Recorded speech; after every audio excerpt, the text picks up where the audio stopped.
staff.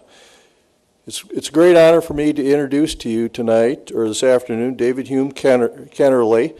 He is a director of the Gerald R. Ford Presidential Foundation. He's also going to act as the MC. David is the brainchild for putting this together, put a lot of effort getting the other White House photographers in line. This program was done earlier this year at the L.B.J.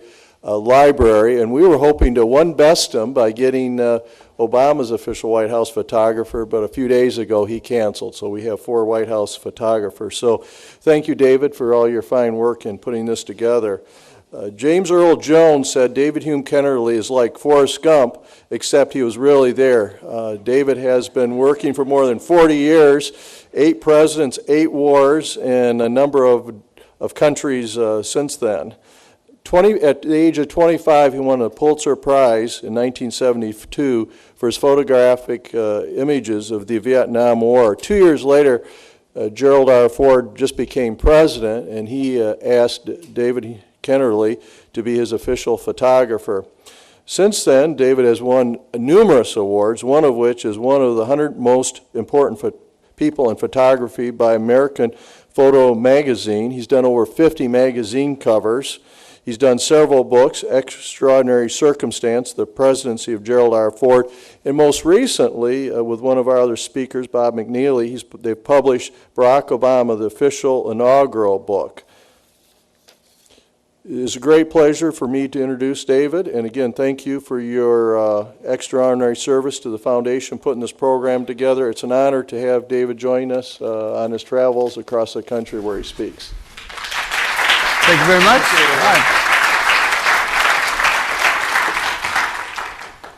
Every time I come to Grand Rapids, it's not bright and shiny. I don't know why that is. But as a native Oregonian, I feel right at home, so it's not a problem. Despite what you may think, I didn't take that photo. I've been at it a long time. But it's great to be back here with my friends and colleagues from the small but illustrious group of former White House photographers. I'll give you a little rundown of my talk about how this all came to be.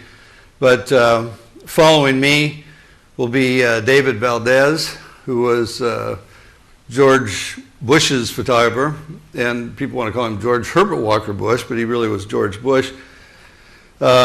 David had worked with Bush as the vice presidential photographer for 8 years, and then he became his chief. And you'll be seeing his photographs. And then following him is Bob McNeely. Bob was Bill Clinton's photographer, which in many ways, and Bob's also a Vietnam vet, by the way, and I could equate some of what he went through during that presidency with being in combat.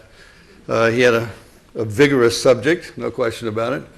And Eric Draper, who spent 8 years with George W. Bush. Eric and I first met when he was working for AP during the Pat Buchanan campaign. We were talking at lunch today. I said, well, if Buchanan had become president, he would have been his White House photographer, no doubt. That would have been interesting. But and then the only remaining living White House photographers, the fifth, is Pete Souza, who couldn't make it. He went on a little vacation with the Obamas this weekend, apparently, and just the 3 of them. So should be really exciting. Anyway, but I'm sorry he wasn't here. We planned this whole thing around being a weekend, good chance he could be here and all that. There never has been a time, and up to date, certainly, where all of us gathered in one spot. But I think I'll just start showing you some pictures. I'll talk about the history of White House photography, the White House photo office, how it came to be.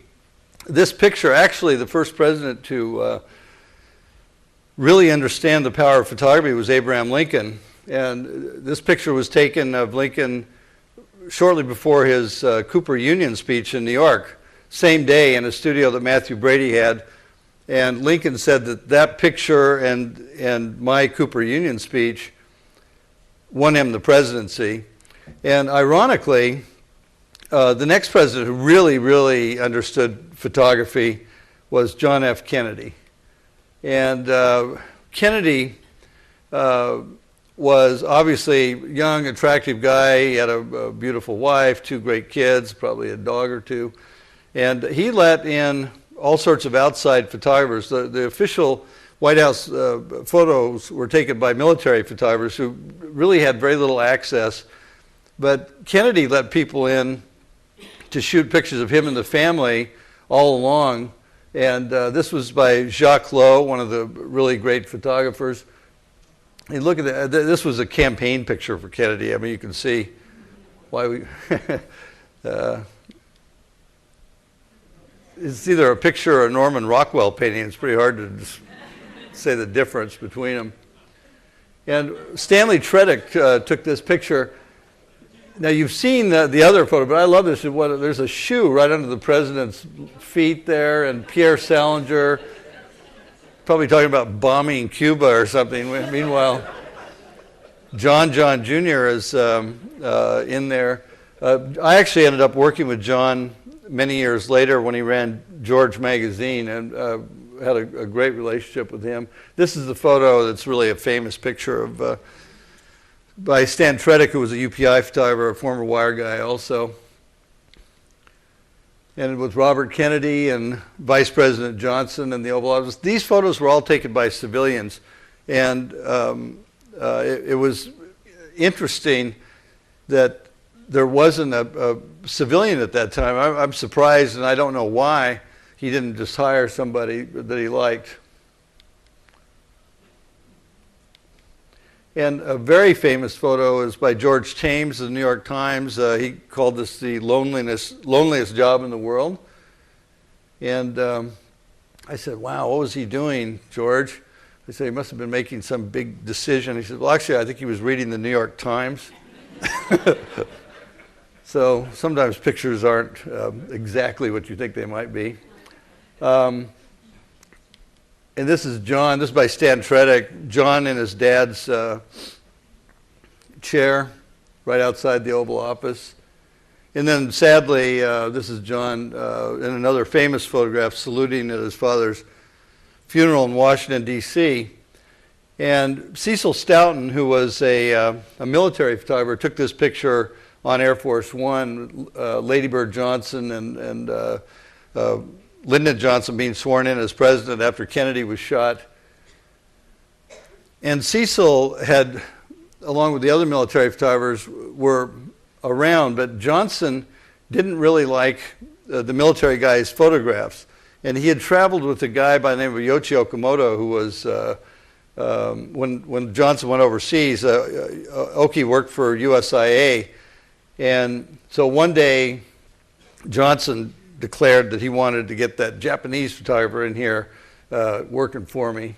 So these are some of the pictures Oki took. And the thing about Okamoto, he had incredible access. He really showed the person who Lyndon Johnson was. It was extraordinary photos that Oki took. Oki really set the standard for all of us who have followed in his path. He was the first civilian White House photographer.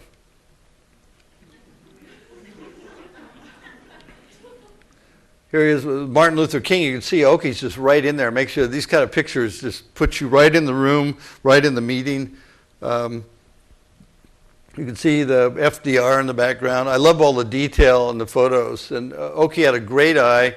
He shot everything with black and white. With Westmoreland waiting down. This is down at the ranch in Texas. And during a speech, this is one of his grandkids in the Oval Office. But a lot of our photography in covering the White House was not just about the person himself. It was about the attendant things, people who worked there and all of that. Now, this photo was not made by Oki, but was made by Jack Keitlinger, who ended up working with me and with some of the other guys. Jack was a former Army photographer who Oki brought on board as a civilian. And Johnson was in the cabinet room listening to a tape from his son-in-law, Chuck Robb, later became a senator, from Vietnam. And this was one of the powerful moments in the L.B.J. presidency. In the transition then, after L.B.J. went to Richard Nixon, one of the most famous pictures, and the biggest selling photo at the Nixon Library is this one. A pair of kings, somebody called it. But I love this. This one they sell like hotcakes at the museum. And with Ollie Atkins was a Saturday Evening Post photographer. Ollie was a very conservative guy, pinstripe suits and all that, and had very little access to Nixon. But he'd come in and get a couple of pictures and have to get out. And so it was almost exactly the opposite of what Okie had. Now in this picture, you'd think it's a really nice family moment. You've got son-in-law, Tricia Nixon, Mrs. Pat Nixon, and David and Julie Eisenhower. This is right after he told him he was resigning the presidency. This picture was taken August 7th of 1974. And Ollie was in the room and got some of these pictures. The one on the right with the kind of goofy looking uncomfortable moment there on the left-hand side has always been run cropped with Nixon hugging Julie. This is in the solarium, third floor of the White House. And another thing, I went through and made this edit. I was always so, why all the space on the right where you had a distraught Tricia Nixon over on the left? I mean, the dog was the only one who was kind of like comfortable in the moment. But these pictures, and then this is Nixon telling the leadership with senators and the leaders of the House, Carl Albert and Mike Mansfield, that he was resigning. This was in his private office, and this is him coming down the stairs with Ron Ziegler. Everything was like shot from a distance, and this is Vice President Ford waiting to go in to see Nixon, and this is the moment really. This is the day before Nixon left. And this is Ollie on the left taking photos that day. Everything was from, it's like almost arm's length kind of photography. If you looked at the Johnson stuff, it was just the opposite from that. And then meeting with Gerald Ford. Last meeting they had in the Oval Office before Ford actually sat in the chair.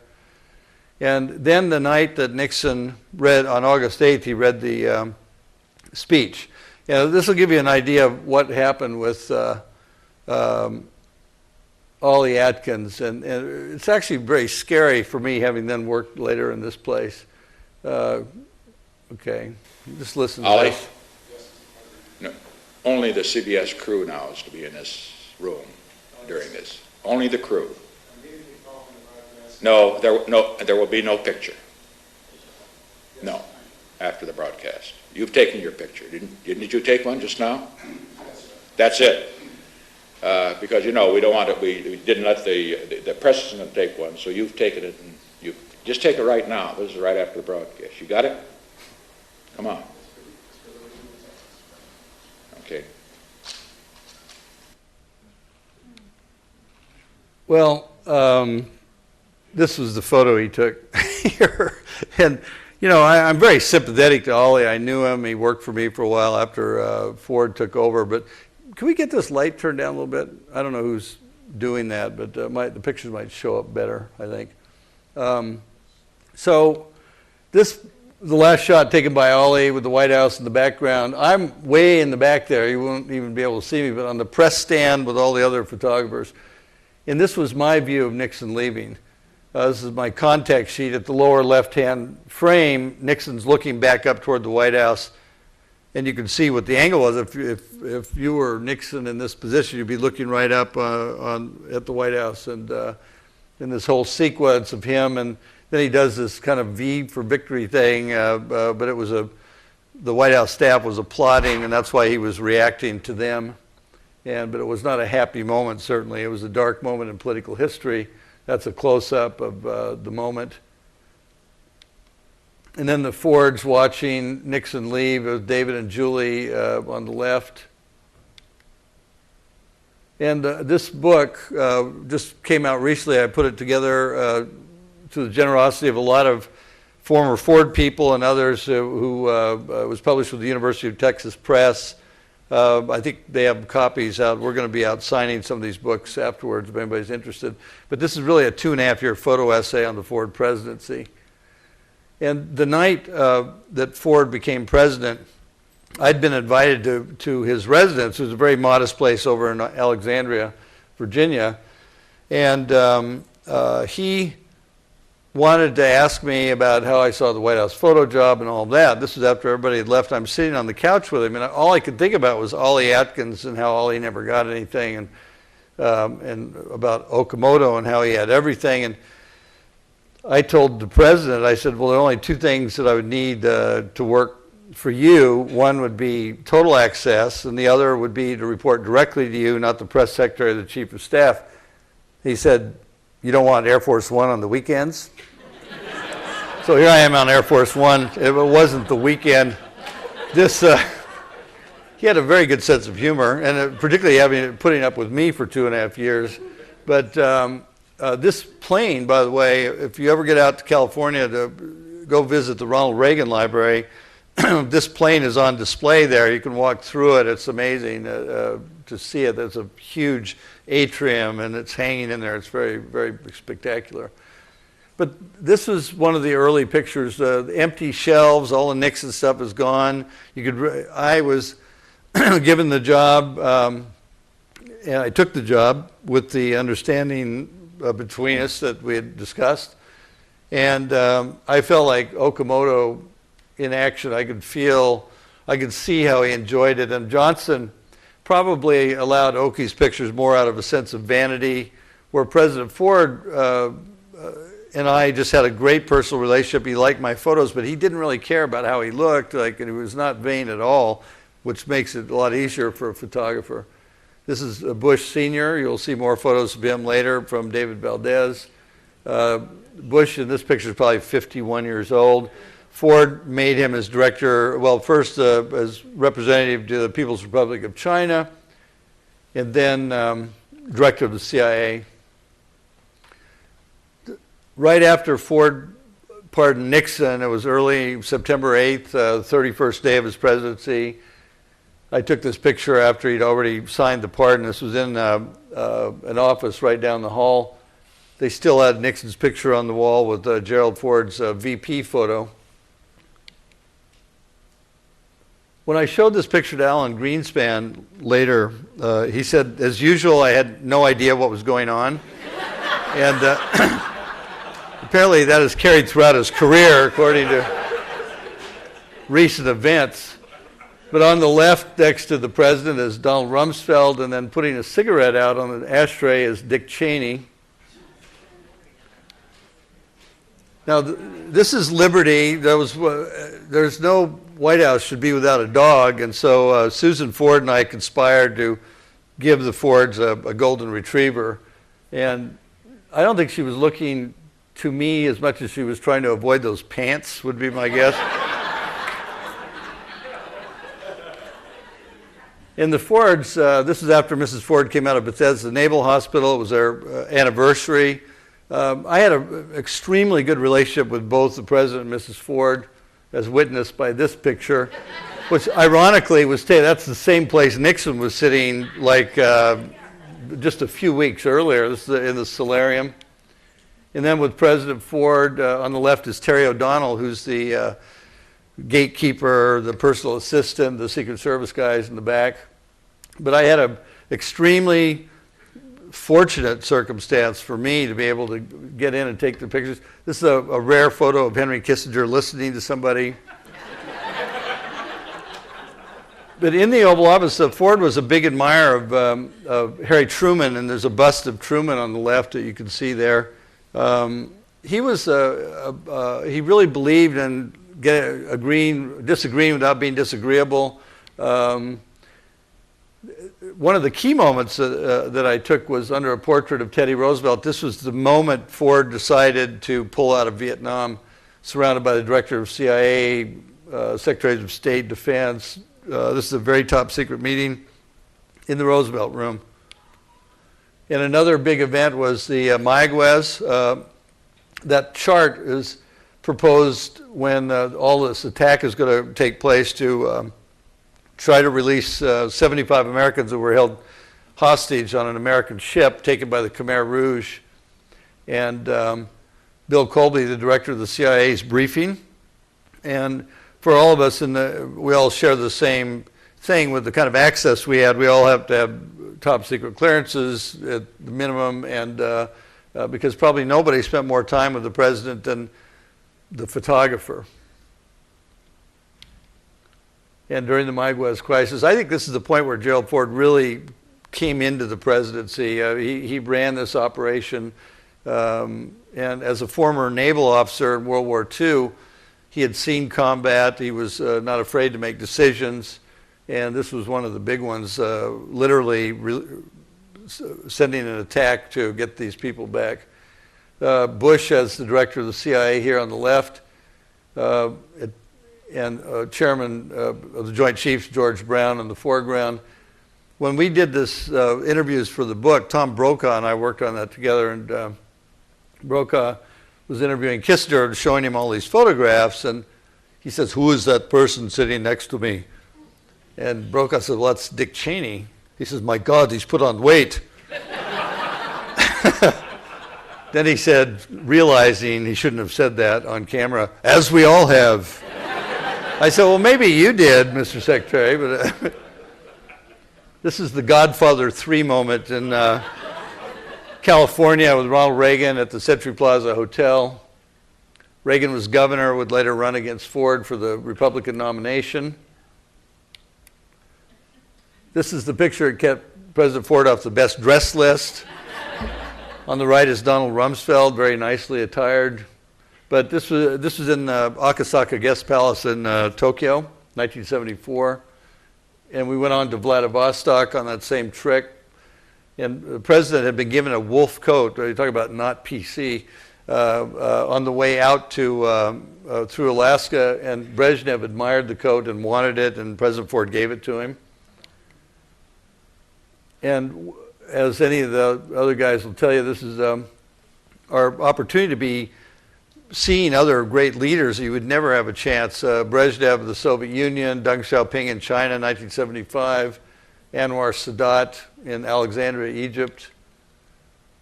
And people always ask me what this is. And yeah, you have to admit that President Ford's a sport, whatever they were doing. This was a state dinner in Kyoto with geisha girls, geishas. It's kind of, I'm sorry to say this, Bob, the kind of state dinner Bill Clinton would have killed for, probably. But it's kind of like our pass the apple trick, and there's a straw, and they pass it over and hold it with your lip to your nose, and that worked out. Donald Rumsfeld put his own spin on it. Rumsfeld was very amusing to the geisha, I want you to know. And then Henry Kissinger.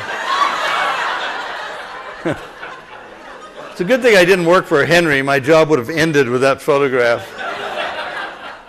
And this was backstage after Ford had beaten Reagan for the Republican nomination. This is back in Kansas City. This is what I saw. President Ford was really an easy guy to get along with, unless you crossed him, which is what he thought Reagan had done. And this is Reagan then at the convention. Rockefeller, everybody, Bob Dole, who was Ford's running mate. And then a sad moment, which was in the Oval Office after Jimmy Carter had beat Ford. And this was the moment that Ford really congratulated Carter in the Oval Office. And Mrs. Ford, I had upstairs, downstairs access there. I could go anywhere, anytime. And I like when I'm not around McNeely and everybody, but particularly Bob and I shared a lot of these stories, and during his period there, you can ask him about it afterwards, but I always saw it as kind of like North and South Korea, and the DMZ was certainly going upstairs in the White House. Mrs. Clinton really ran her shop, and Bill Clinton ran his. Mrs. Ford had her own office and everything, but I got along with her to the degree that she just let me come and go, and I took this picture where she didn't know it, looking out toward the Oval Office, and she always thought this was a very significant photo, kind of put her in in a cage, looking out. Sometimes how she felt. But the day before Jimmy Carter took over, January 19th, 1977, Mrs. Ford and I were wandering around the West Wing, and she was saying goodbye to people, and we came by the cabinet room, and she looked in there, and this real bastion, male domain, very few women cabinet officers had ever sat at that table at this point, and she said, you know, I've always wanted to dance on the cabinet room table. And so she did, actually. This is pre-Photoshop also. And I didn't want to use this. The picture was not published for years. After they left office, she went to rehabilitation for alcohol and other problems, and has talked about that herself, certainly. And I didn't want people making fun of this, and it was a very straight moment. She's a former Martha Graham dancer with a pixie-like sense of humor. So several years later, I was doing another book called Photo Op, and I'd gone over to the desert, and I had the early layouts, and I put this picture in the layout to show it in the context, that it was not all about this picture, it was just another shot. And she wasn't there, and President Ford was there, so I showed him the book, and I got to this page, and he goes, oh, Betty's not going to like that. And I thought, oh man, I'm sunk. Nobody knows her better than he does. And so she showed up and went through the book, got to this page, and President Ford said, well, Betty, you never told me you did that. And she just smiled at him and said, there are a lot of things I haven't told you, Jerry.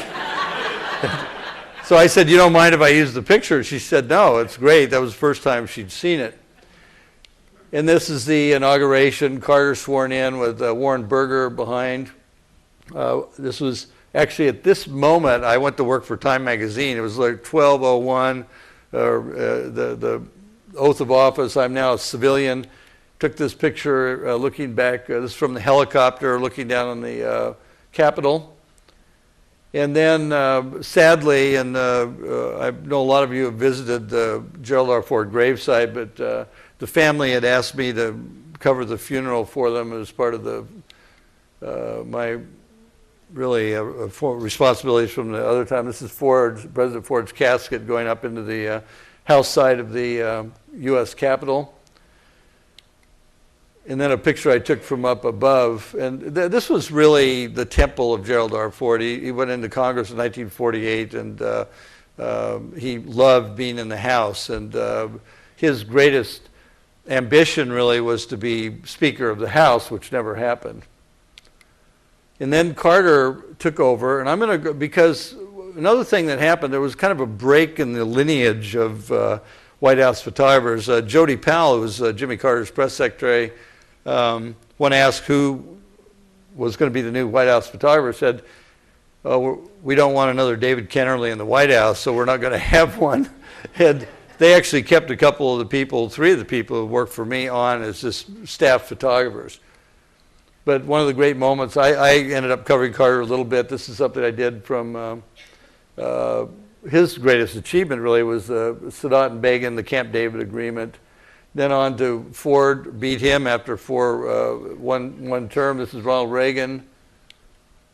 And this picture of the Reagans, I had remarkable access to the Reagans. Mike Deaver, who really kind of ran the image thing for Reagan, would allow me and others to come in all the time. Mike Evans, the White House photographer, was a dear friend and former New York Times guy, also a Time magazine guy, was very open to that. And but Deaver was the guy calling the shots. But this picture never got published, and I was shooting for Time. They said it was too schmaltzy. And I said, but that's how they are. You know, this is not a joke. This picture was like happening. And then inside the Oval Office, very good access with Reagan. I'm going to go through these. Then the big moment for Reagan, outside of getting shot by John Hinckley probably, was this one, which is really the photo that was beginning the end of the Soviet Union domination.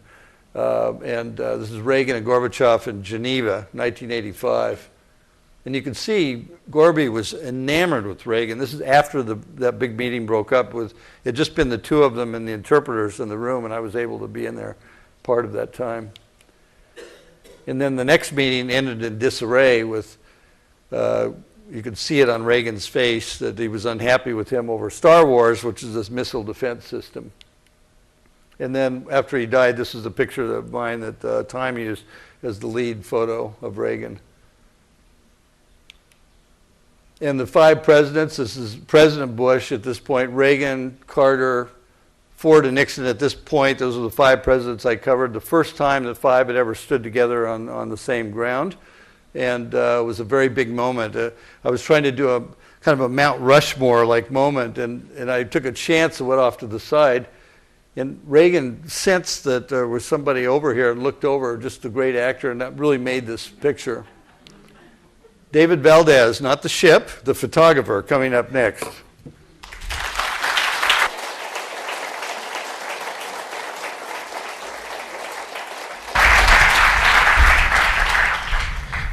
Thank you, David.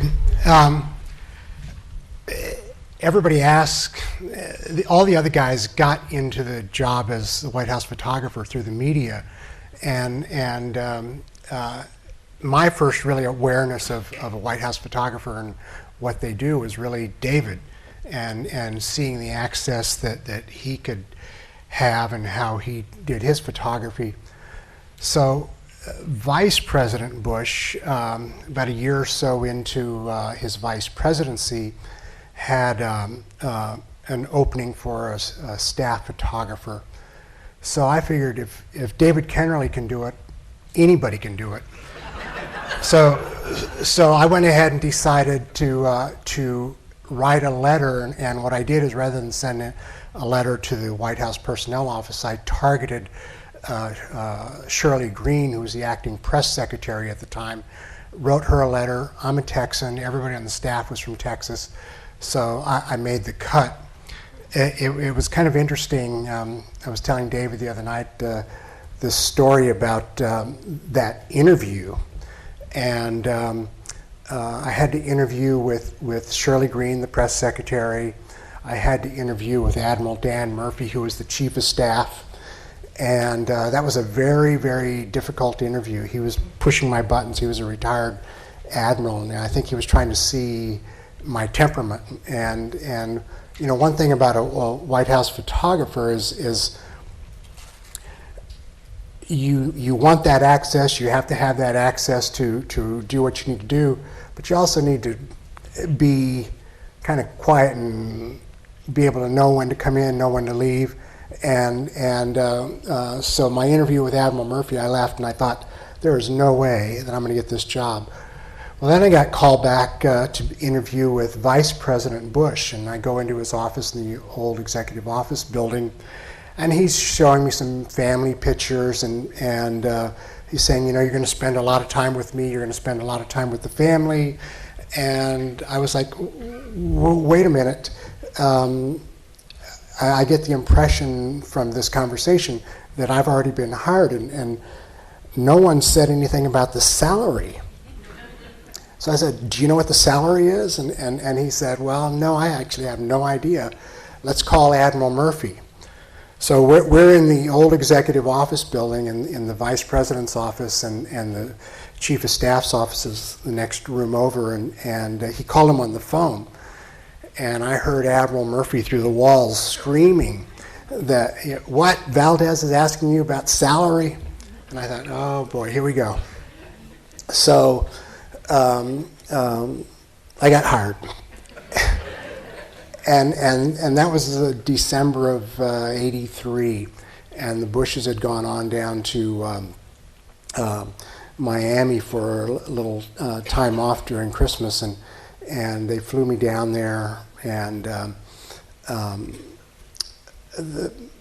went to where the Bushes were staying, and actually got to meet Barbara Bush for the first time and had breakfast with them, and later on that day we did an event up in Miami, and President Bush's son, and whenever I say President Bush, I'm talking about senior President Bush. His son Jeb, they just had a baby, and he was meeting the baby for the first time.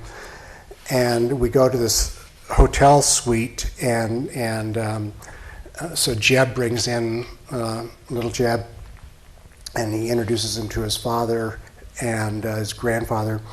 And I took some pictures, and it was a funny moment because it was day 2 or 3 on the job, and everybody left, and the vice president took the baby back into the bedroom in the suite, and I'm looking around and I said, "Oh, there's nobody here to tell me what to do or what not to do." I said, Kennerly would go in there.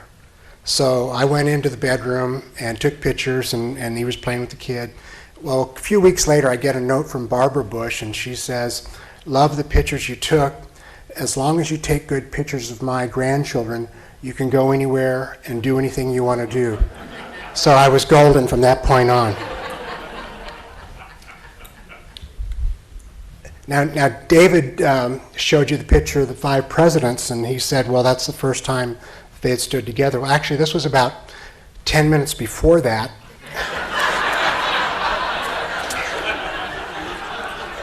and this is at the opening of the Ronald Reagan Presidential Library, and they had a mock-up of the Oval Office. And if you go upstairs here, you can see a very similar scene. They have a beautiful mock-up of the Oval Office, and President Bush was president at the time. And I said to President Bush, I said, "Mr. President, turn around for a picture." Well, when I said, "Mr. President, turn around for a picture," they all turned, and I had this 60th of a second moment. So this is down in Houston, Texas, the night that Vice President Bush was elected president. And you can see just under the arm there, George W. And the family all together there. And I think you'll see in the theme of my photos that family was the biggest part of the whole Bush era. They all revolved around the family, and years later, after President Bush left, people were asking him, what's your greatest accomplishment as president? And he said, the fact that my children still come home, and he was prouder of that than anything. And when his son became president, it was really something for him to be proud of. And of course, now here we are. This is Vice President Bush on Inauguration Day with a couple of the grandchildren over at the Blair House, which is the president's guest house across the street from the White House. And then we're saying goodbye here to former President Reagan, and you can see the quails up the top of the steps. And then one last goodbye. And then, of course, the inaugural parade. And I guess President Carter got out and walked on the parade, and President Bush decided to do that. He was a really athletic guy, and so it was a beautiful day. So we went out and walked. And then, of course, at the inaugural balls, and the little girls there are Barbara and Jenna Bush, the daughters of George W. And Barbara Bush, one of the inaugurals. And then this is Barbara Bush at their home in Kennebunkport, and I wound up going to Kennebunkport hundreds and hundreds of times when they'd go on vacation, and we'd go on marathon golf days, boating days, tennis days. This is at one of the on side of the tennis court at their home, and that's their home up in Kennebunkport, and the immediate family. You see on the far left is Neil and his wife, and then George W. and Laura Bush, and their other son Neil and his wife in the background, and next to the tricycle is Doro, and then on the far right here is Jeb and his family. And for quite a few years, I would take the family photos for them, and I spent a lot of time with them. I just had a thing happen in my family. A couple of weeks ago, my mother passed away, and a few days before that, Barbara Bush had been in the hospital, and I'd sent a note saying, I was sending out my prayers for the recovery health of Barbara Bush. And then a few days later, my mother passed away unexpectedly, and literally the next day I got this beautiful note from President Bush, and I think, he was that way with writing notes. I know all these guys probably all have personal notes from President Bush, but when his mother passed away, I was with him that last day or two that she was alive, and they were at their home in Connecticut, and they had all of the family there and the extended family, and he wanted a photo with his mother before she passed away, and they called me in, and I wound up taking a photo of he with his mother, so we've had that kind of life experience together. Here's the vice president with the grandchildren at the vice president's house, and then President Bush with the grandchildren, and that's the Oval Office back in the background there.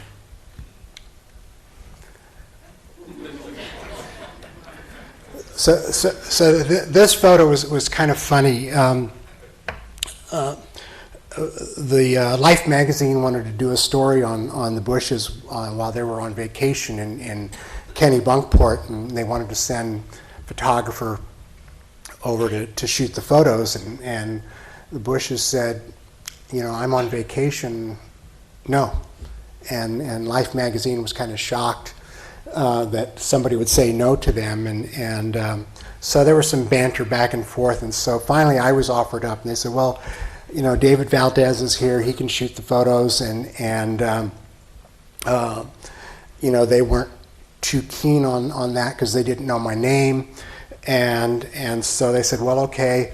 So I shot this photo, and it wound up running 2 full pages in Life magazine, and then after that, over the years I had many photos of the Bush family in Life magazine, so it was kind of fun, but that was a typical day up in Kennebunkport.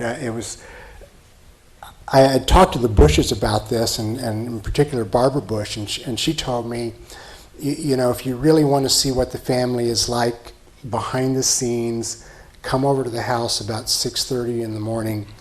And so I went, and they were still in bed, and I sat over here in this chair and just kind of waited around and took a couple of snaps, and then this scene kind of unfolded in front of me, and so it's I was with the Bushes 2 or 3 months ago, and we were talking about like favorite photos, and this one always comes back. Vice President Bush traveled to communist Poland and met with shipyard worker Lech Walesa, and Lech Walesa said, someday Poland will be free, and you, George Bush, will be President of the United States. Well, sure enough, Poland did become free, and we went back, this is in Warsaw, and met with Lech Walesa, President Lech Walesa, in a free Poland.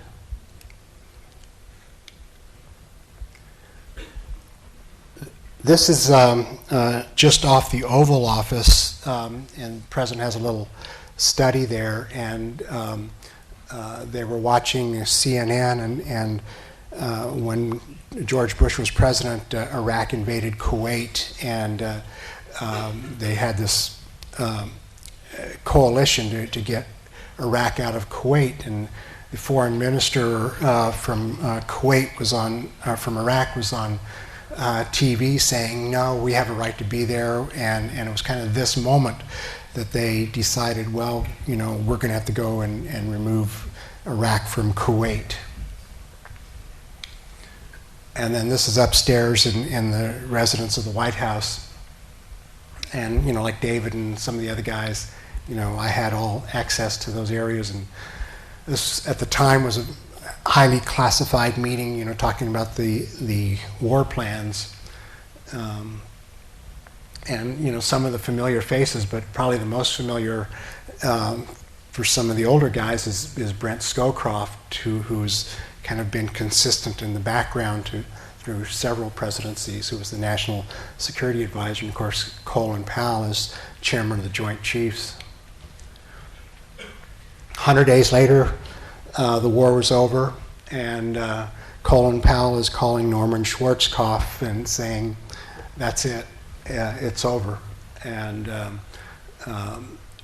some people say, "Well, what's the deal with the phone in the desk?" And there was really, wasn't like some bat phone or anything. It was just, a big phone, and they had to have someplace to put it. But I always get questions about that. And then, of course, we had the campaign for re-election, and again, we were talking about this the other day, and one of the things, there was a guy by the name of Ross Perot who was an independent who was going to run for president, and then he decided not to run, and then he was going to run again, and actually Bob was saying that on the Clinton campaign, they were like, "Who's this guy, and should we respond to him, and what's going on?" And we were kind of the same way. It was like, what's going on? And well, ultimately, Ross Perot split the Republican vote, and George Bush lost the re-election. So this is President Clinton congratulating former President Bush, and kind of at this moment, I too was unemployed, and I saw the picture David had taken many years earlier, and I just had a very similar photo. And then after we left the presidency,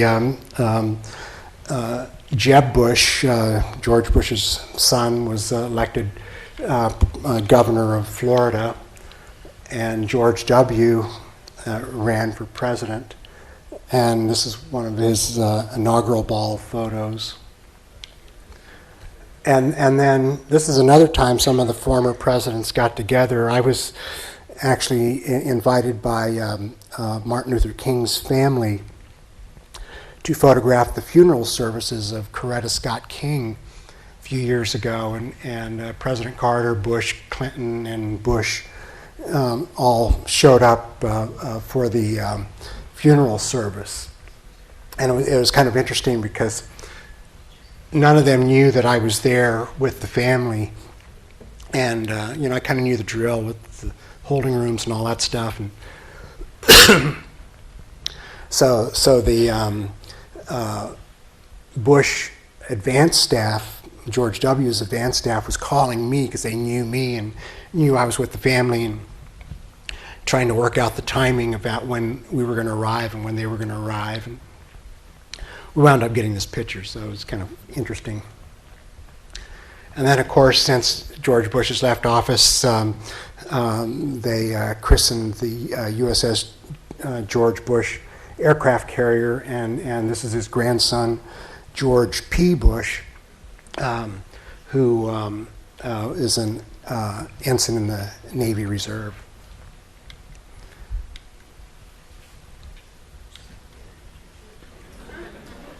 And of course, you're all familiar with the skydiving, and people say, "Well, gee, what parachute was I in?" And I was like, "No, actually, I was on the ground, and this is about 20 feet above the ground, just before they landed."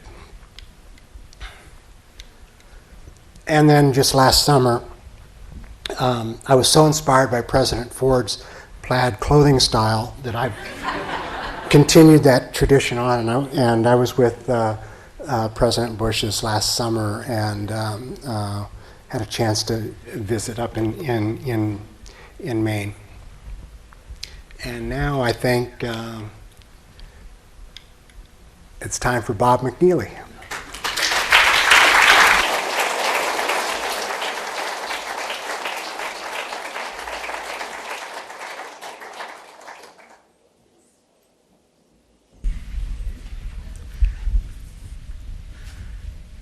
Good afternoon. Thank you, David. I think one of the things it's going to be interesting for folks as you look at all this is there's a sense of the different personalities involved of both the photographer and the presidents.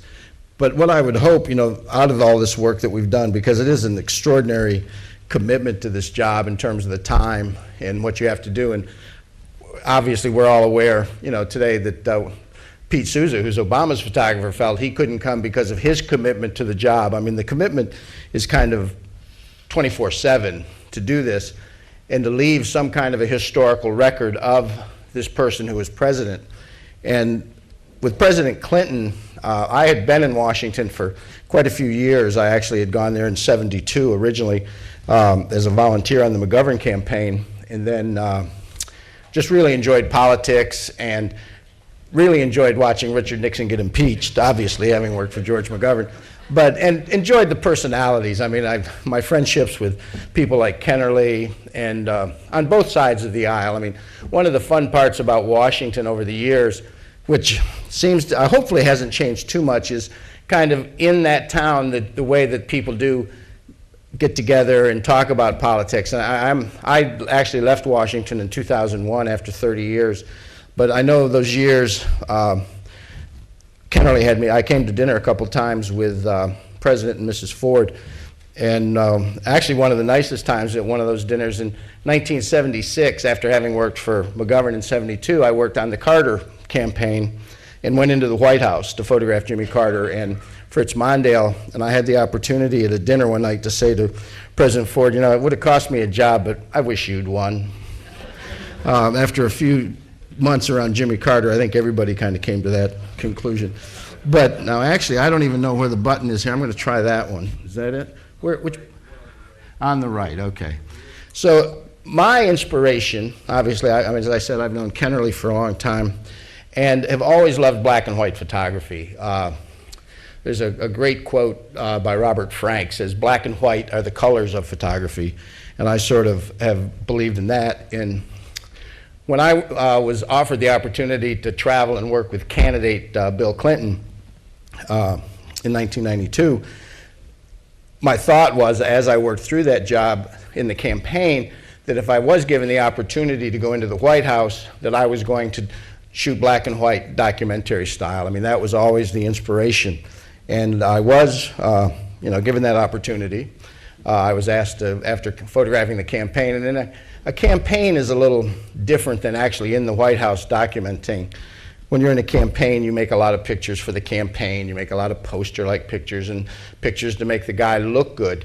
But the joy of going into the White House, that sort of falls away a little bit. I mean, and I think everyone, my comrades in arms here, comrades in photography will agree, that there's a historical sense that it becomes kind of this overriding understanding that this is the record for grandchildren, great-great-grandchildren, hundreds of years, and these pictures are a look that people aren't going to, they just can't see. They're not going to see immediately, but in terms of history, and they do get more important as the year goes on. So I'm going to start. This is actually during the campaign. This is one of the first pictures. It might be, it's not the first frame, because I probably took one as he walked out on the set. I don't want to get caught like David did there on the 5 presidents, exactly what I took.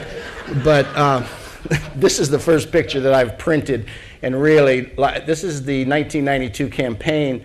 At this point, Bush 41 had about a 90% approval rating, and the candidates, the Democratic candidates, were called the Six Dwarfs for this debate. This was actually decision 92, but this debate was in 91.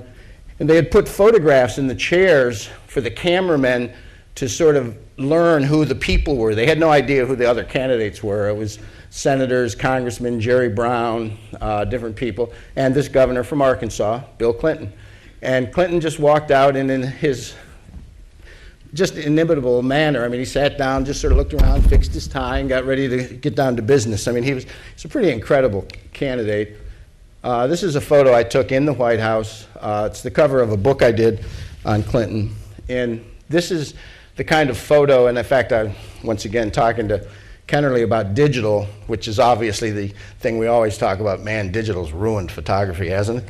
But anyway, this is taken with a Leica, which is one of these instantaneous photos. I was following Clinton into the Oval Office, and at the last moment as we went in, he spun around to say something to someone behind me, and I just could bring up my Leica very quickly and shoot a frame without, it was already, I just threw the focus to as close as possible. I had the exposure set, and we were talking about how with the digital cameras now, because of the necessity for this circuitry to even come online, you're supposed to depress the button like halfway before you shoot or something. It would have been a very difficult picture to make digitally. So, and then, now this is pretty much, we're into the Carter White House, and Clinton White House, and there's sort of a chronological order to these. This is a very early picture, and it was utter chaos, as this picture is. This is about the first time President Clinton was going to address the nation. He's about 4 minutes before going into the Oval to speak, and I mean, it's just, they're still arguing over what he's going to say. I mean, he's yelling at Stan Greenberg, George is yelling at somebody else, the vice president's in there, and I just love it. And then in the back is one of the White House stewards sort of, you know, looking in saying, boy, these guys are really at it, you know, disorganized.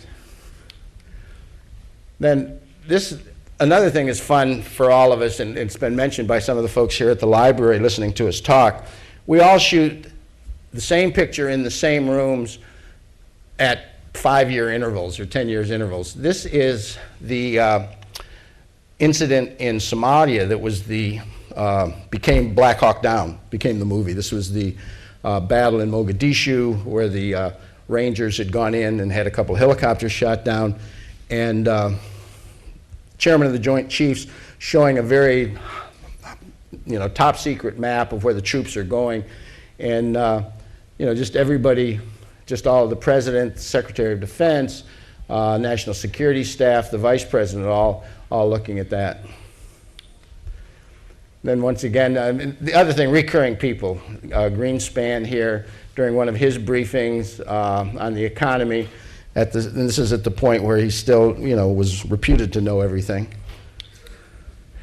Then there's a whole sequence kind of is in the White House, and with Bill Clinton there was always quite a few people around, but the thing you sense quite quickly is there's only one person who's important in the White House, and that's the president, and kind of everything revolves around him, you know, as he moves through that world.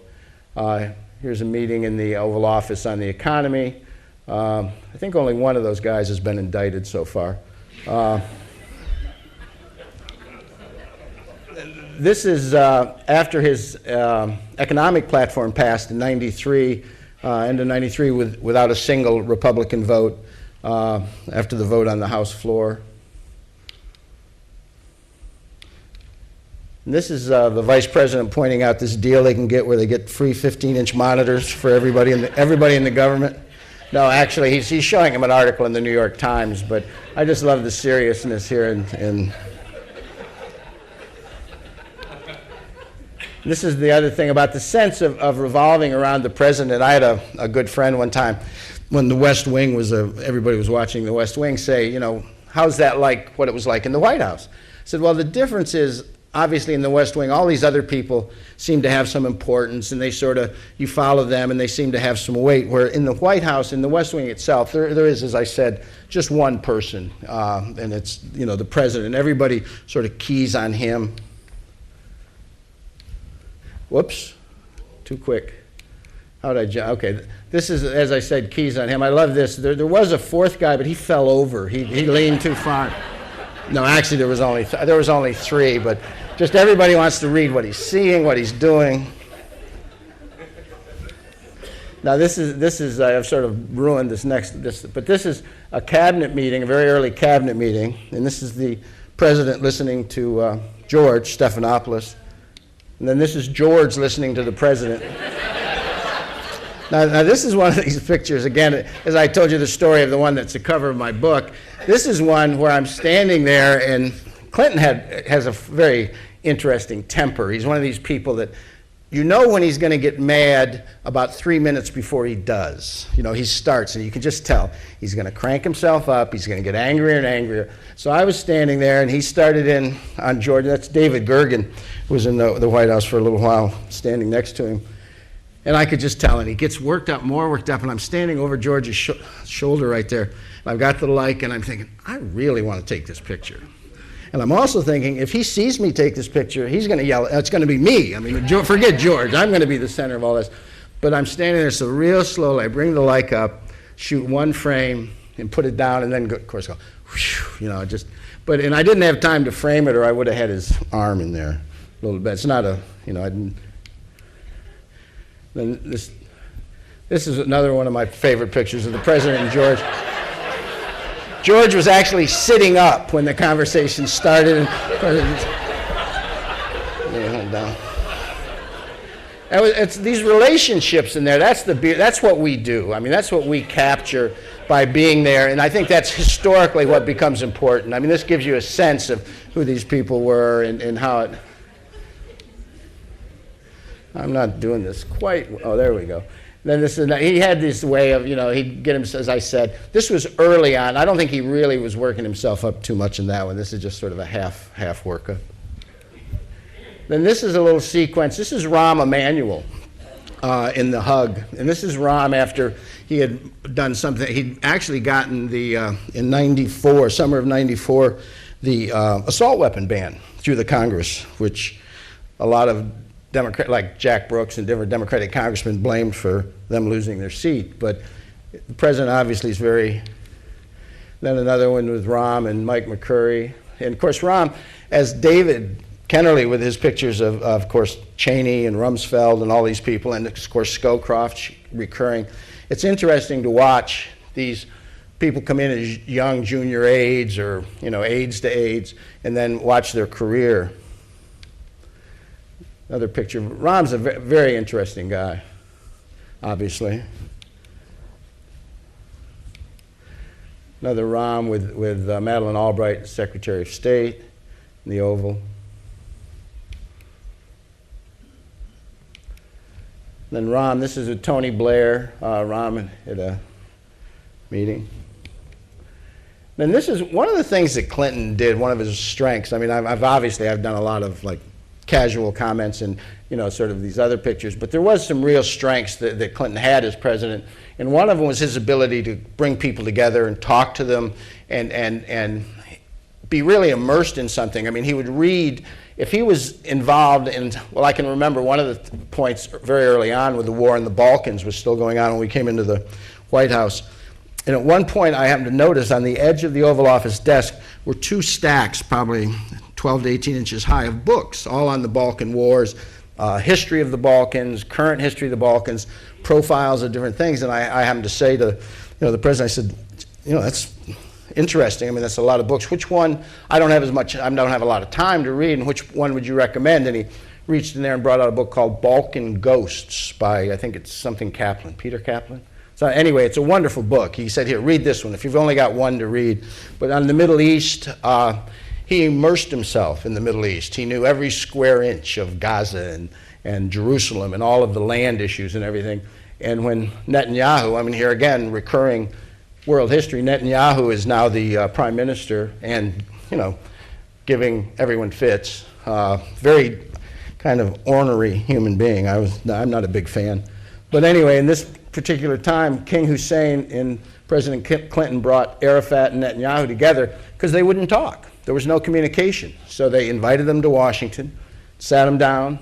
At this point, Netanyahu's talking. Then Arafat's I mean, at least gets the conversation going. I mean, it didn't resolve anything at that point. Now, this is another of that same kind of example. This is in Northern Ireland, and dealing with the Protestant and Catholic issue there, of course, hundreds of years of conflict. And the president went there, and there was a reception, and he invited Ian Paisley and the Protestant political organization and Jerry Adams and the Catholic to this reception, but they wouldn't come at the same time. They wouldn't be in the same building together. So that Paisley and his people came early, the first hour, sat, and then same chairs. Paisley had sat in that chair, Jerry Adams came in, and they sat there and they talked. Now, this did move the process forward. It would have been probably, well, it wouldn't have worked to get them together because they just would have yelled or whatever. It was a fascinating study in terms of the personalities and the way they viewed the conflict. Ian Paisley, very Protestant, very cold, very sort of authoritarian, not humorless, just telling anecdotes. The Catholics were terrible, it was all their fault, they'd done this. Jerry Adams coming in, of course, saying that just the reverse, the Protestants are terrible, but always with jokes. I mean, he was very much the Irish storyteller. It was a fascinating. Then with Slobodan Milosevic at the Paris peace talks, the only time the two of them were ever together. Then this is the President of China about to go into the White House briefing room or over in the OLB. I love this just because of his haircut. I think that's one of the classic presidential haircuts. I mean, they put a bowl on there, and what exactly did they do? And this is one of the reasons I got into the White House photography thing. There was now I'm going to have a senior moment. The gentleman in the 20s with the first Leica, who was the classic black and white. He was a diplomat. Excuse me? Eric Solomon, thank you, David. Eric Solomon, his pictures, when the Leica was invented, the Leica camera, of course, was the first camera to take 35 millimeter movie film and run it through a still camera and make these, and just, be portable and make these wonderful photographs. And Solomon had these extraordinary pictures through the 30s and in Germany and all through Europe, and they'd let him in. He always wore a tuxedo, and he looked like one of the and was invited. But this is a G8 meeting, economic summit in Denver, and this is the informal dinner. Yeltsin, Kohl, Tony Blair, but it's sort of, this is the thing that Clinton could do. This jacket's off. This dinner went on for hours. Over a huge range of issues. Then early in his presidency, Richard Nixon came to call late one night, slunk into the White House for a meeting. It was interesting. I don't mean to make fun of him, but he came after dark, came up West Exec, was unannounced as far as to the press, and they went up into the residence, and he wanted to talk about foreign policy in China and Russia. An interesting. Then this is my 5 presidents. This was the signing of NAFTA in the White House. This is like everybody, like we all have had these moments. You're standing around with a bunch of people, nobody knows quite what to say or quite what to do, although these are in the Oval. They're all sort of like, well, what now? And I just love Bush 41 over there. He's like, what did I have over in that corner? I can't remember what I did. But they're just sort of this sort of pregnant pause. Now, this is a little sequence that obviously one of the things that shaped the Clinton years was his relationship with Newt Gingrich. And of course, they had a lot in common as well as a lot not in common, including their bellies, both Southern boys. But it was an interesting relationship, and they face-to-face got along. It was interesting how long they would talk and go over things. And there was this whole sequence around, of course, the shutdown of the government, which the shutdown of the government led to one other little problem that Clinton had. But anyway, in this particular instance, it helped shape and give form to his presidency. And Newt would come down for these meetings on the budget and getting the government open, and Clinton would just spin this web. You can see his little diagram there on the desk. Taxes go up and expenditures go here, and we do this and we do that. And Newt would just sit there and just sort of absorb it all and then go try to repeat it to the freshmen, all those House freshmen, and they were like, you drank the Kool-Aid, buddy, man. We're not going to do that. And, Newt had his turn to talk. Bob Rubin doesn't think much of what he's saying, I don't think, back there. Then it sort of came to a head. This was a picture taken on Air Force One on the way to Rabin's funeral after Prime Minister Rabin was assassinated. And Speaker of the House, Majority Leader, of course, Newt and Tom Daschle, who is now Minority Leader, former Secretary of State George Shultz. And they're flying over there, and Bob Dole sort of looking over saying, I don't know if this picture is going to get us in trouble, I think, sometime. They had a briefing in the cabinet room, and everybody, the same sort of cast of characters. Well, we came back from this trip. This was one of those crazy presidential trips where we flew all night from Washington, land in Israel in the morning, go to the funeral. President had some quick meetings with the government. Shimon Peres had stepped in. Newt and the other people had meetings with some of the Knesset and everything. Got back on the plane, flew back, landed in the middle of the night, 2 or 3 in the morning. Everybody sort of stumbled off and left. Well, a day and a half later, I'm driving into work at the White House, and I've got the radio on to NPR, and Newt had made this statement that they were going to keep the government shut down because President Clinton had been rude to Senator Dolan himself on the trip to Israel. He hadn't listened to him. So I drove into the office, and I went into Mike McCurry's office, and I said, Mike, I heard this thing that Newt said, and I've got all these pictures, as you recall. I've got this one, and I've got lots, but and I've got this one. If I can get to that one again. Come on. And Mike, who's a very funny guy, very entertaining, says, well, Bob, why don't you just print up a couple stacks of those and see if anybody wants to look at them. So called up my lab and had these stacks of pictures, and walked up to the press office when I had them, and they made an announcement into the press office that Bob McNeely has some pictures of the president and Newt Gingrich and Bob Dole on Air Force One going to Rabin's funeral. And as I walk into the Oval Office, it's like a scrum, like a rugby scrum. I mean, the pictures are flying everywhere, and people are grabbing them. And about 2 seconds, they're all gone. And I walk back to the White House photo office, which used to be very conveniently located, very nice office right below the Oval. And by the time I get there, Wolf Blitzer has run onto the South Lawn and is holding these pictures up live on CNN. And so that occurred, and they sort of had to backtrack from that. Well, then about a week later, they're finishing, still negotiating. The government's still closed. They come to terms at the end of a meeting in the Oval Office and shake on it. They've all agreed, okay, we're going to pass this, reopen the government.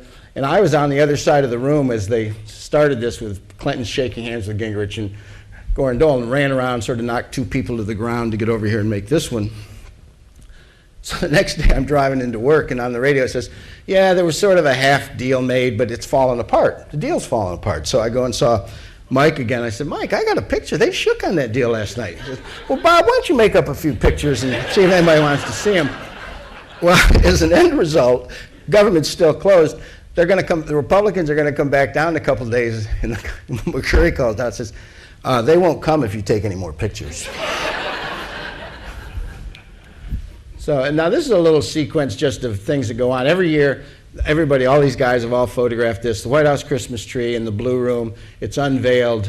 And this is the first time the president sees it. And I just love his body language. I mean, this is archetypal Bill Clinton, the little boy, never had much of a tree, working mother. And I just love the way he's looking at it. And of course, right behind him, Mrs. Clinton walks in, starts rearranging it. So this leads into a little sequence. I mean, obviously, she's a very strong personality, a very big part of that presidency, a big part of American history, and a big part of this presidency. But an interesting lady. I mean, here's her own drummer, definitely. This is the first healthcare speech when she had worked on healthcare, working on it in the car before he goes in to deliver it. This is after his first State of the Union in '93, coming back down. This is right before his State of the Union in '98, after in January there'd been the announcement of a certain young intern in the president, and he'd gone up to do this. Everybody else sort of they all have this 1,000-yard stare. I think Bill Clinton had finally pushed them all over the edge. There, Mrs. Clinton, Rahm. And this is actually earlier, and the 2 pictures is funny going back through this material. I know Ken, who's David's picture person at the library in Ann Arbor, knows David's pictures so well and finds this kind of stuff. I just happened to find this the other day.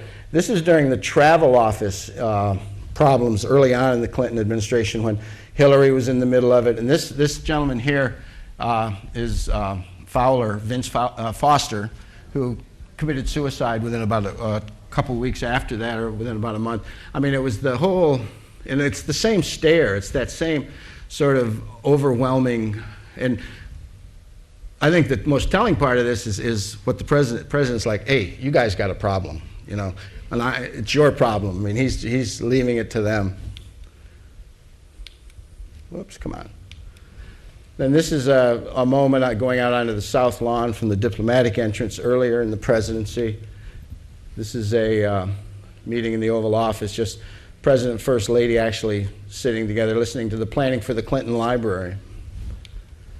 Then this is a picture in 98 towards the last, as I left in August of 98. This is very telling. This is after the whole scandal and everything is sort of engulfing his presidency. And this is just one of the last frames. This is campaigning in 96, you know, Clinton, the eternal campaigner. And that's basically it. Look forward to your questions. We'll get to that. And Eric Draper, who was for 8 years a photographer for Bush 43, will now show some of his pictures. Eric, sorry. It's okay. Good job. Okay. So it's great to be back here in Grand Rapids, and actually I've come full circle because Kennerly touched on my background. I was a staff photographer with the Associated Press, and I was assigned to cover the Bush campaign back in 1999 for the 2000 election. And so they assigned me to cover the campaign, and Grand Rapids was the very first city that I stayed at. I actually stayed in the hotel, the Grand Hotel across the river there. So it's really great to be back here, and who would have thought, you know, that beginning of that assignment would, first of all, lead me to the White House, but then now I'm back again to tell my story of my 8 years, which was an incredible ride. And I'll tell you the story about how I got my White House job. Every White House photographer has their road to the White House, and just like I said, with the Associated Press, I covered the campaign, and I didn't really plan on being at the White House. It was one of these things that I was in the right place at the right time, and I didn't start thinking about the job until after the election, to be honest. You might remember this little thing called the recount. So actually, I blame everything on the recount because that gave me the time to think about pursuing the job. You know, it was like a 2 to 3 week period. And when I found out that I actually had a shot at getting the job, just by a stroke of luck, I discovered that I was invited to a Christmas party in Austin, Texas at the governor's mansion. And they say, you know, timing is everything. So President-elect Bush, he just became President-elect Bush, and Gore had just conceded. And so I said, well, this is my shot. This is my chance to get the job. And I was going to make the personal pitch. So at the party, I walked up to President-elect Bush, and I stole a page from his campaign playbook because he used to have a slogan. He would say, I'm going to look you in the eye and ask you for the job. I want to be your president. And that's what I did. So I looked him in the eye and I said, I want to be your personal photographer. And I didn't blink. And he looked away. He said, oh, I really appreciate that. I'll get back to you. And I was prepared. You know, I had a portfolio that I left with the staff. And a week later, I get a call from Chief of Staff's Andy Card's office for an interview back in Austin. And he pretty much offered me the job on the spot. So that's how I became the White House photographer. And something I'll never forget, what Andy Card told me during that interview in Austin. He said, working at the White House is like trying to drink water through a fire hose at full throttle. And he was right. So let me throw some events at you. 9/11, the war in Afghanistan, the shuttle Columbia disaster, funerals for 2 presidents and a pope, another close presidential election, the worst U.S. natural disaster in history, the worst economic crisis since the Great Depression. There was a joke running around the White House, especially towards the end, was, okay, now's the time for aliens to land on the South Lawn. So I traveled to nearly 70 countries with President Bush. During my 8 years, I made nearly 1 million images. And for all you techies out there, the storage for the digital photo database came in around 50 terabytes. As a photojournalist, I really relished the moments, the surprise moments. By the way, this is the president driving his truck on his ranch in Crawford. This photo was made in 2001, and the ranch was the only place where the president can actually drive. And he really liked it. And but the moments that you just can't plan for.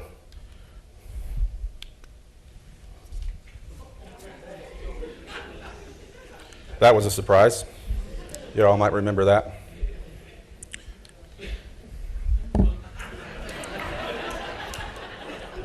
Like I said, timing is everything. Get it? And sometimes you just get lucky and you're in the right place at the right time. This is back in Crawford. And then there are the moments that I could plan for, like the first entry into the Oval Office for the 43rd President of the United States. And by the way, my office was located in the basement of the West Wing, and it was the old barber shop. And my desk sat in front of the mirror that was still there, the original mirror, and I was literally 10 seconds away from the Oval Office. So if I had to get there in a hurry, I would sprint up the stairs, through the hall, through the outer oval where the president's personal secretary sat, and into the oval. There were a lot of firsts involved at the beginning of the administration, and actually this was day one, and this is the first signature as president after being sworn in.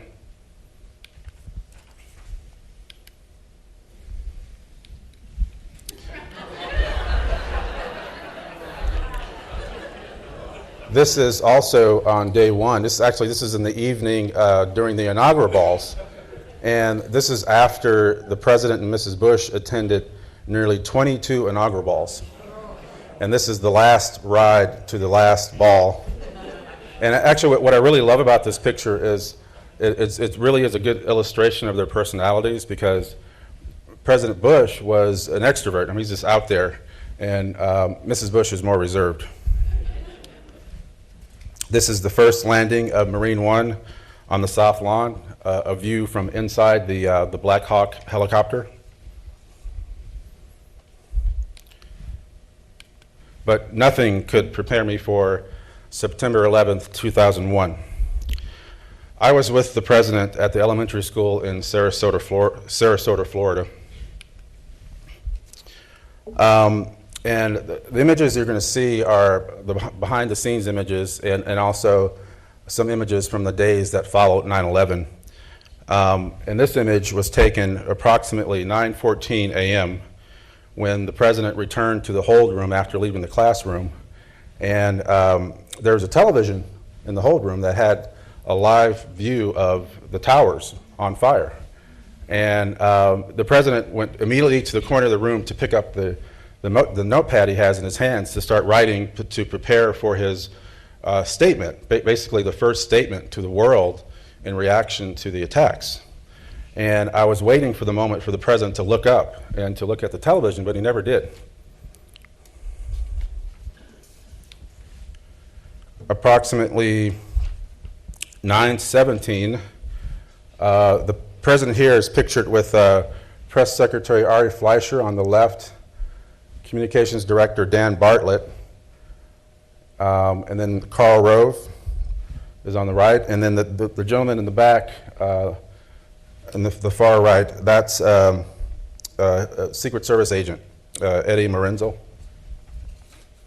Now the first few moments behind the scenes in terms of what was really happening in that room, there were a lot of, everyone was gathering information. Everyone was on a cell phone, and this is before the the BlackBerry days. So, you know, we had pagers, we had cell phones, and you can see everyone's trying to get to information in terms of what was really happening, and everything was focused on New York.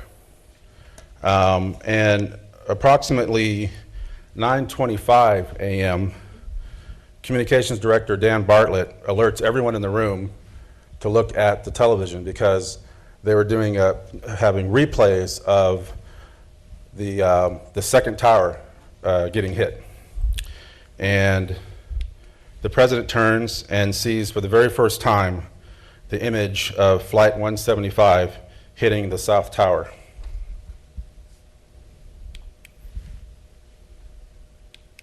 And like I said, everyone was focused on New York because no one knew how wide the attacks. I mean, no one knew how the day would unfold, and no one knew the scope of what was to come.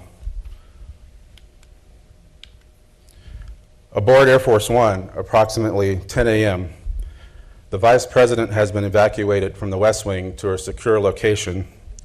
Flight 77 has crashed into the Pentagon. Flight 93 has been hijacked. The entire U.S. airspace has been shut down. And this discussion going on here, this is the President's personal area on Air Force One at the nose of the plane, turned to the President's safety because the President really wanted to return to Washington, but he was advised against it. And he wasn't happy.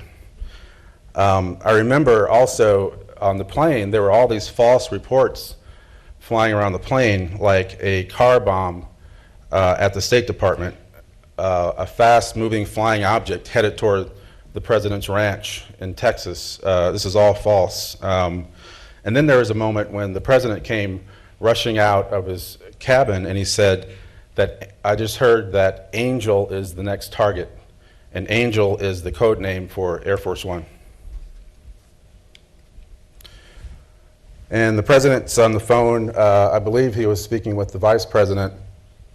And on the right going on here are his staff trying to decide where to go because no one knew where we were going to. We knew we were in the air and we knew we were, somewhat safe because we were flying.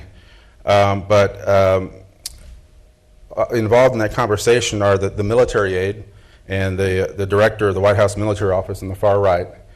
And Andy Card is there pictured, as well as the President's Secret Service agent. Approximately 10:20 a.m., Flight 93 has crashed in Pennsylvania.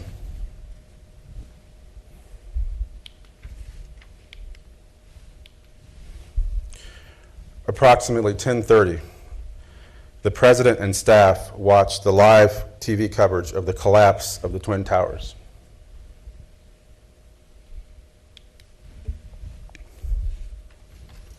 This image shows the President with Chief of Staff Andy Card, and this is around the moment that we learned that we're headed to Barksdale Air Force Base in Louisiana. And on the tarmac, after we landed, the White House staff and the press, we were ushered onto buses, and you can see the armored military personnel were surrounding the plane, kind of swarming the plane.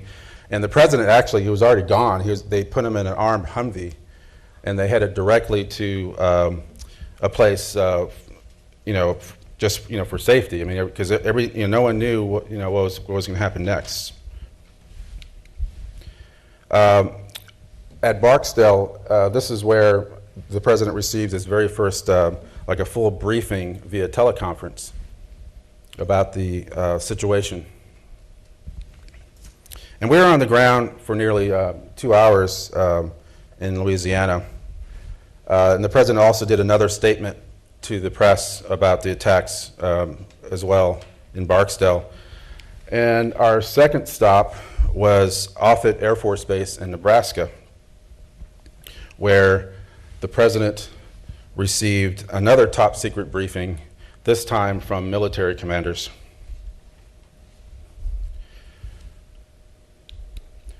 Back on the plane, we left Nebraska and we finally learned that we were headed home to Washington.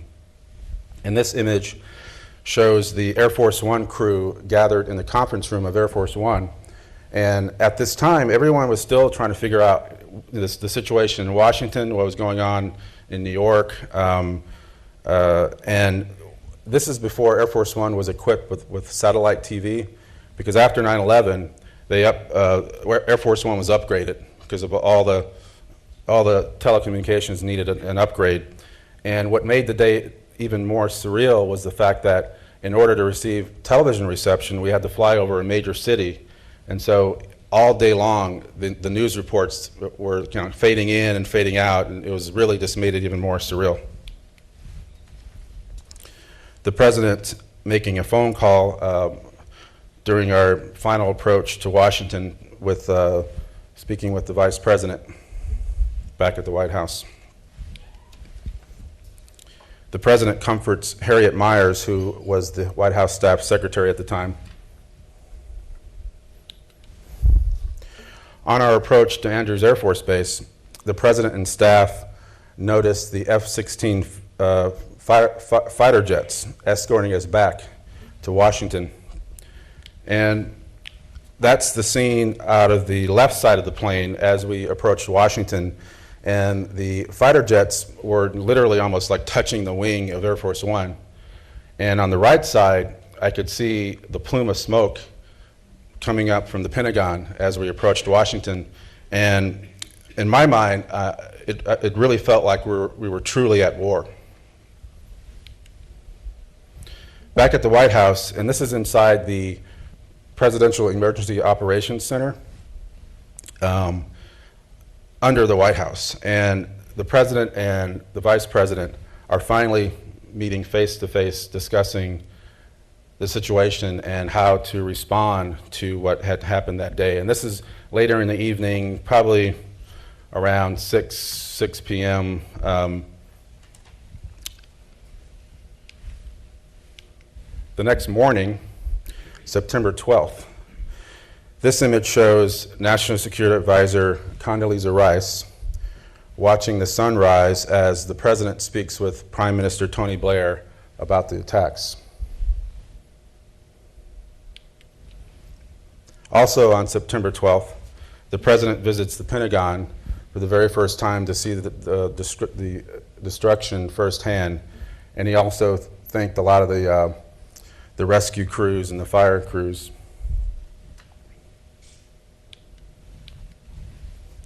September 14th, the day of national prayer, and this was the moment after the president addressed the crowd gathered inside the National Cathedral, and this is the moment also when his dad reached out to touch his hand after he returned to his seat.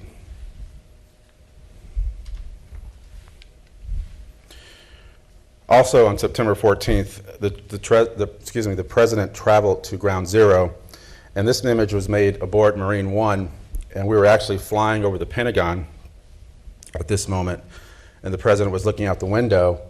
And you might notice this is also the first day that the president started wearing the lapel pin, the flag pin.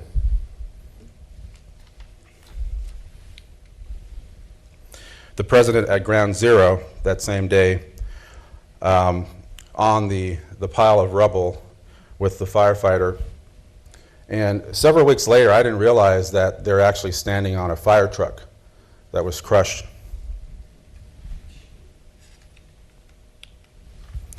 The president spent nearly 3 hours with the families of the World Trade Center victims, and this is probably the toughest situation for me to photograph in, just because of the immense sorrow involved and the emotion, the sadness, along with like hope that maybe they would find survivors. I mean, this is only 3 days after the attacks, and what was really sad was watching the family members carry like pictures of the missing.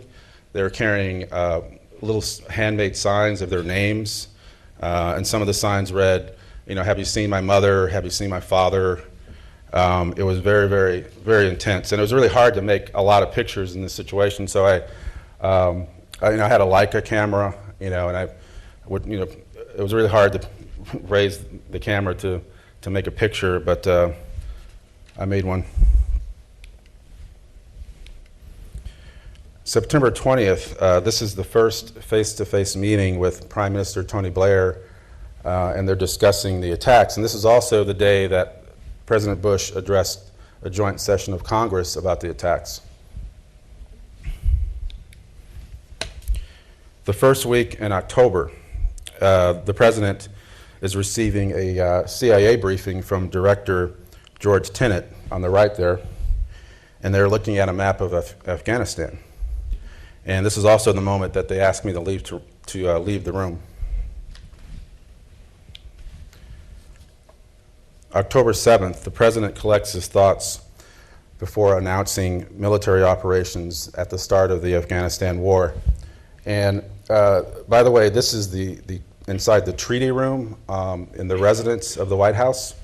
And you might remember David Valdez's image of President Bush 41, as we call him, receiving a military briefing in that same area. And it just kind of shows you that how interesting the lineage and the connection, what happens after generations of presidents, and really interesting now that the son is handling a crisis.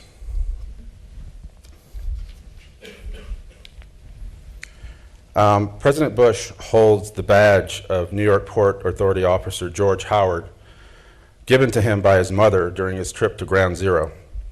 The President carried this badge as a memory of the attacks, and he carried it for weeks and months following the attacks as a reminder. And so down the road, I felt it was very important to not only photograph the badge, but photograph it in his hand. So one day I asked the President in the Oval Office, I said, "Can I photograph the badge?" And he simply said, "Yes." And so he walked over to a window, he pulled it out of his pocket, and I made my picture. Thank you.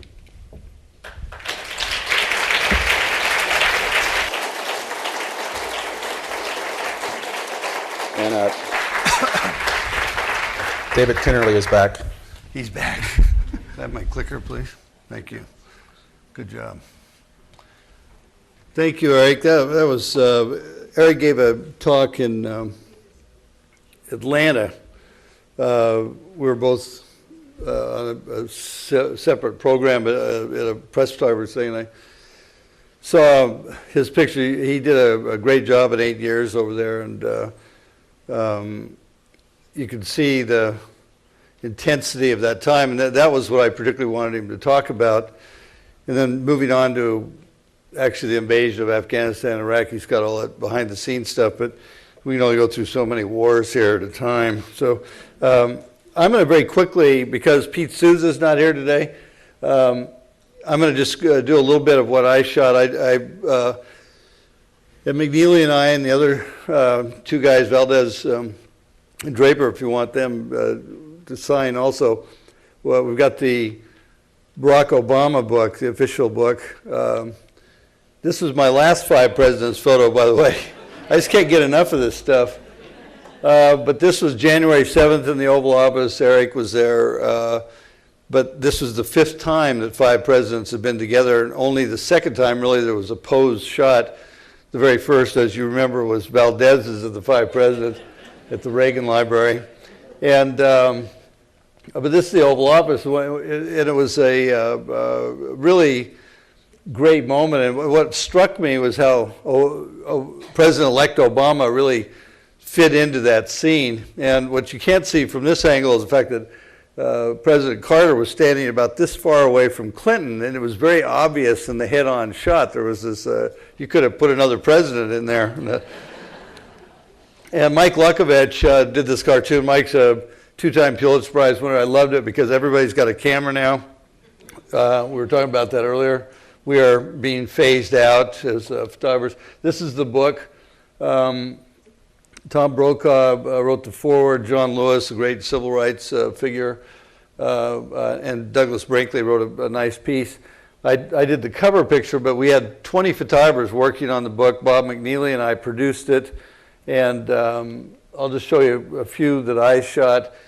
If Sousa were here, I wouldn't be doing this, but this will give you some idea of the people. This was 2 days before the inauguration at the mall, Lincoln Mall. Anybody go to the inauguration in this room? Yeah, that's Grand Rapids. You know. Probably didn't vote for him either, right? Just kidding. I'm still a Ford guy, so. Oh, nice. Well, that's good. Well, in fact, the last time I spoke here, we got the overflow from a big Obama event just down the street, and so we had a full house, you know, so I can thank him for that. This is at the event on the mall on Lincoln Memorial 2 days before. And this woman came out, and I'm up on the stage, and I'm an official photographer. I had no idea who this was, and I was standing next to Denzel Washington. I said, "Wow, man, who's that?" And he said, "That's Beyonce, you idiot." You know, like unspoken, but I could hear it without him saying it. And there's me and Denzel. I have him outmanned. My Canon 1 to 400 millimeter lens is better than his cell phone shot.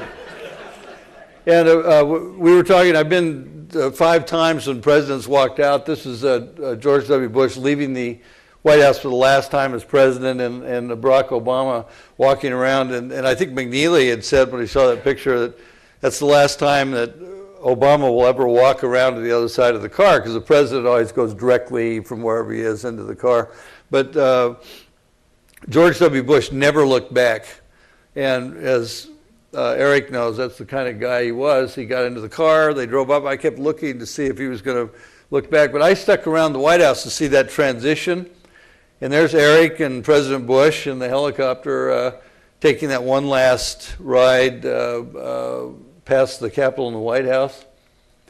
And it was moving day. While Dad's getting sworn in as president, all the family stuff is being brought into the White House. This is out and back on the South Portico. How many GSA employees does it take to change the phone from Rove to Emmanuel? You know, this is what they were doing, literally.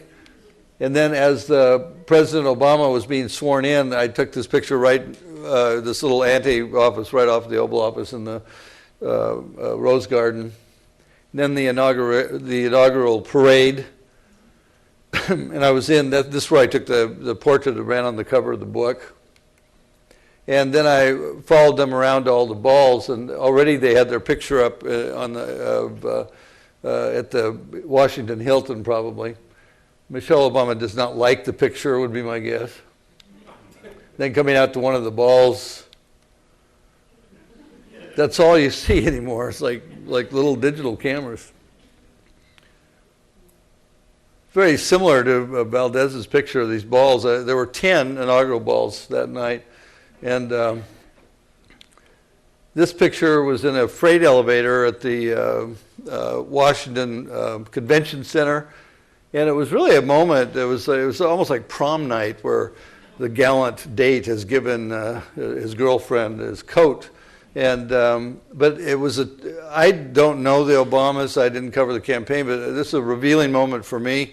There were several other people in the elevator, including Pete Sousa, and Kelly Schell, who'd been covering the election for Time magazine.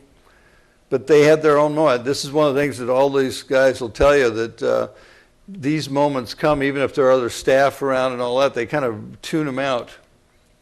Mrs. Obama had enough inaugural balls for the evening, and this is just before the last one. It's not as good as the yawning shot, but this is the last moment that this is 1 o'clock in the morning, and they were entering the White House for the first time as the first couple, which is a significant historical moment.